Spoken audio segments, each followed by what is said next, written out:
Bayi berusia 8 bulan dirawat di Rumah Sakit Umum Pusat Haji Adam Malik Medan, Sumatera Utara. Awalnya, bayi itu mengalami gejala yang dianggap serupa dengan hepatitis akut seperti mual, muntah, diare, demam, dan kulit badan menguning. Ketua Tim Hepatitis Akut RSUP Haji Adam Malik Medan menyebut belum bisa memastikan kalau bayi berusia 8 bulan itu menderita hepatitis akut sebab perlu investigasi lebih lanjut untuk mendapatkan hasil pemeriksaan laboratorium. Saat ini, kondisi pasien mengalami sedikit perburukan, di mana warna kuning pada kulit semakin menonjol. Ya kan sejauh ini, seperti disampaikan tadi, memenuhi kriteria Kemenkes yang kemarin disampaikan, pernah dilancung bahwa ada gejala yang berhubungan dengan gastrointestinal mengarah ke hepatitis akut, kemudian ditambah ada data pendukung SGPT yang meningkat di atas 500, sehingga kasus ini kita anggap sebagai probable. Dan saat ini probable ini kita akan juga dalam masih investigasi. Maknanya adalah bahwa juga kita tidak langsung memastikan bahwa ini berhubungan dengan hepatitis akut yang tidak kita tadi, karena ini masih dalam investigasi. Sementara itu, Ikatan Dokter Anak Indonesia atau IDAI Jawa Timur memastikan bayi berusia 10 bulan yang dirawat di RSUD Dr. Sutomo tidak mengidap hepatitis akut. Saat ini kondisi pasien terus berangsur baik. IDAI Jawa Timur memastikan belum ada kasus hepatitis akut yang ditemukan di Jawa Timur. Untuk selama 10 bulan saya tahu sendiri itu hepatitis memang masih pasien umum ya, karena pasien umum maka tidak bisa dilakukan virologis karena terbentur biaya. Tetapi sekarang membaik dan tidak memenuhi kriteria tadi itu. SGT-nya ya 80 sama 100, tidak sampai 500. Kemudian dirawat 2 hari, anaknya membaik sampai sekarang baik. Jadi tidak sesuai kriteria, jadi tidak masuk dalam kategori hepatitis akut yang misterius. Saudara, jumlah anak yang meninggal karena suspek hepatitis akut terus bertambah. Saat ini 5 orang dilaporkan meninggal dunia akibat penyakit ini. Ikatan Dokter Anak Indonesia atau IDAI meminta orang tua fokus pada pencegahan.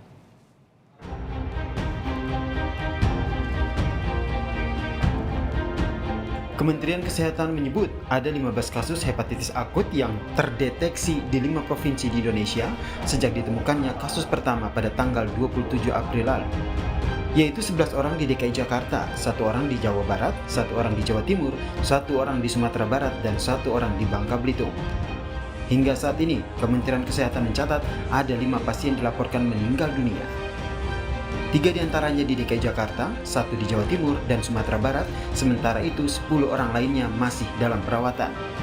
Rata-rata pasien yang terkena hepatitis akut ini berusia 1 hingga 6 tahun. Bahkan dari 15 kasus kita ketahui 5 orang anak meninggal ya, dan tentunya dari suspek hepatitis akut ini perlu dilakukan pemeriksaan lanjutan, yaitu untuk memastikan apakah penyebabnya hepatitis tipe A, B, C, D maupun E. Nah, saat ini dari 15 kasus, 4 kasus sudah ada hasil pemeriksaannya, kita tapi masih menunggu 1 jenis pemeriksaan untuk hepatitis E-nya.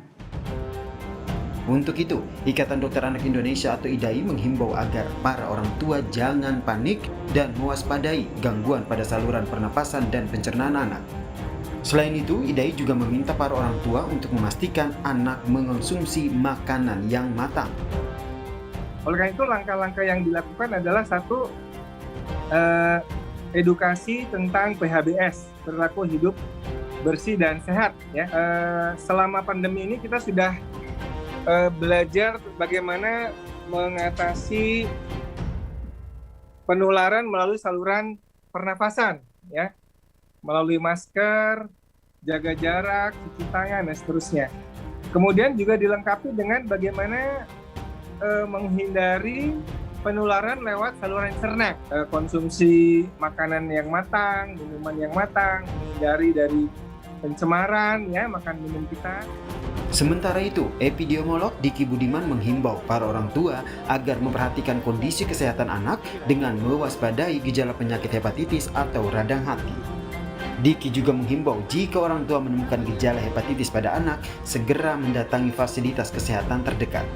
Nah, oleh karena itu kesadaran melihat kondisi anak apakah memiliki gejala seperti hepatitis ini kuning misalnya, kelemahan, nyeri perut, ataupun juga buang air besar warna pucat, mual muntah, ini yang harus segera datang ke fasilitas kesehatan atau dokter. Ini yang harus dilakukan. Kemudian juga lakukan pencegahan dari sekarang dengan personal hygiene, ya, cuci tangan untuk semua anggota rumah tangga itu harus dilakukan. Hingga kini belum bisa dipastikan apa yang menyebabkan munculnya penyakit hepatitis akut berat pada anak. Saat ini, penelitian sedang dilakukan bersama-sama oleh Indonesia yang bekerja sama dengan WHO. Tim Liputan Kompas TV. Lalu saudara, untuk mengetahui langkah apa yang harus kita lakukan jika menemukan gejala hepatitis akut pada anak, kita akan berbincang dengan Komite Ahli Hepatitis dan Penyakit Infeksi Saluran Pencernaan Kementerian Kesehatan Republik Indonesia, Profesor Dr. Hanifah Oswari. Selamat sore, Prof. Sehat, Prof? Selamat sore, sehat. Prof, Anda juga bisa ikut berinteraksi saudara dengan menghubungi telepon interaktif kami di 021 548 4245 untuk langsung bertanya kepada Prof. Hanifah. Prof. Hanifah, kita langsung saja. Prof, apa yang bisa kita lihat sebagai gejala hepatitis bagi orang tua khususnya dalam kasus ini? Jadi gejala-gejalanya dimulai dengan gejala saluran cerna seperti mual, muntah, sakit perut, diare, demam. Ini sebetulnya gejala-gejala virus pada umumnya, dan kalau berlanjut dia akan melakukan peningkatan enzim hati, menyebabkan kerusakan sel-sel hati sehingga enzim SGOT, SGPT akan meningkat, dan bila berlanjut dia akan menjadi kuning anaknya, dan bila kemudian berlanjut kembali dia akan menjadi yang kita sebut hepatitis fulminan yang sangat berat. Dan di sana bisa terjadi gangguan pembekuan darah dan gangguan kesadaran. Nah, bila sudah terjadi ini, anak dalam keadaan yang sangat berbahaya. Untuk mendeteksi hepatitis pada awalnya, kita sebaiknya sejak dini artinya ya, Prof, ya? Betul. Kita perlu tahu gejala dininya, yaitu gejala saluran cerna tadi. Jadi waspada untuk orang tua bila ada gejala dini tersebut, untuk menghubungi fasilitas kesehatan untuk minta pertolongan dokter untuk menilai kondisi anak. Apabila diperlukan pengawasan lebih lanjut, dokter akan memeriksa selanjutnya, misalnya memeriksa laboratorium. Saya kira dokter akan menentukan pada saat ibu membawa anaknya bertemu dengan dokter. Ada yang berbeda nggak sih, Prof, terkait hepatitis akut yang saat ini sedang merebak dan juga hepatitis yang sudah ada sebelumnya, A, B, C, D, dan E? Ya, perbedaannya adalah pertama, hepatitis yang kita kenal umumnya adalah hepatitis A sampai E, terutama yang akut itu A dan E, sedangkan B dan C itu umumnya menyebabkan kelainan yang kita sebut kronis. Tetapi ada perbedaannya, biasanya hasil dari pemeriksaan darahnya tidak sampai setinggi itu. Kadang-kadang saja bisa sampai di atas 500 SGOT, SGPT-nya, tetapi pada umumnya tidak demikian dan tidak berat. Dan juga biasanya itu terjadi di satu tempat saja, kadang-kadang bisa terjadi outbreak di satu daerah, tetapi kali ini kita lihat bahwa ada penyebaran yang cukup masif di beberapa daerah, sehingga ini membedakan dengan kasus yang sudah ada. Bahkan juga bukan hanya di Indonesia, tetapi di lebih dari 20 negara ini yang merupakan hal yang tidak biasa. Baik, Prof, kita sudah ada penelpon untuk bertanya kepada Prof. Hanifah dari Bunda Aya di Depok, Jawa Barat. Selamat sore. Sore. Silakan, Sore, Bunda Aya. Prof. Oke, sore, Prof. Sore, Bunda Aya. Begini, saya ingin menanyakan, karena kan khawatir juga kalau ternyata gejala seperti ini nantinya akan dihadapi di sekeliling saya gitu ya, Prof. Nah, yang ingin saya tanyakan begini, contoh anak mengalami gejala demam gitu ya. Nah, kita kan tidak tahu apakah ini gejala demam biasa atau gejala demam yang hepatitis tersebut. Apakah bisa kita berikan obat penurun panas demam biasa atau berbeda seperti itu, Prof? Terima kasih, Budaya ya. Jadi anak-anak yang dengan demam itu keadaan yang biasa. Tetapi apabila ada demam dengan gejala saluran cerna seperti diare, muntah, sakit perut, dan lain-lain, saya kira itu apalagi bila disertai kuning, buang air besarnya dempul, buang air kecilnya seperti teh, kita lebih harus waspada. Nah, apakah anak-anak ini tetap boleh pakai obat panas, tetap boleh pakai jenis yang paracetamol? Saya kira banyak beredar di masyarakat, tetapi dosisnya tidak boleh berlebihan, dia harus dosis normal. Karena itu sebaiknya kalau ada sakit saat ini, lebih baik minta pertolongan dokter untuk menilai. Belum tentu ini berbahaya, tetapi dokter bisa mengawasi, membantu Budaya untuk mengawasi anak supaya tidak berkembang menjadi lebih berat. Kalaupun berkembang dari berat, kita bisa antisipasi lebih awal. Begitu, Budaya. Artinya kalau ada gejala demam dan juga disertai diare ataupun juga gejala-gejala pencernaan lainnya, langkah terbaik adalah menghubungi pusat kesehatan, ya Prof ya? Betul. Ya, terima kasih Bunda Aya. Saudara, Anda juga masih kami undang untuk berinteraksi dengan Prof Hanifah terkait dengan pertanyaan Anda untuk Prof Hanifah terkait hepatitis akut di nomor 021 548 4245. Prof Hanifah, ada yang membedakan nggak terkait gejala diare yang biasa dan juga diare yang merupakan gejala dari hepatitis?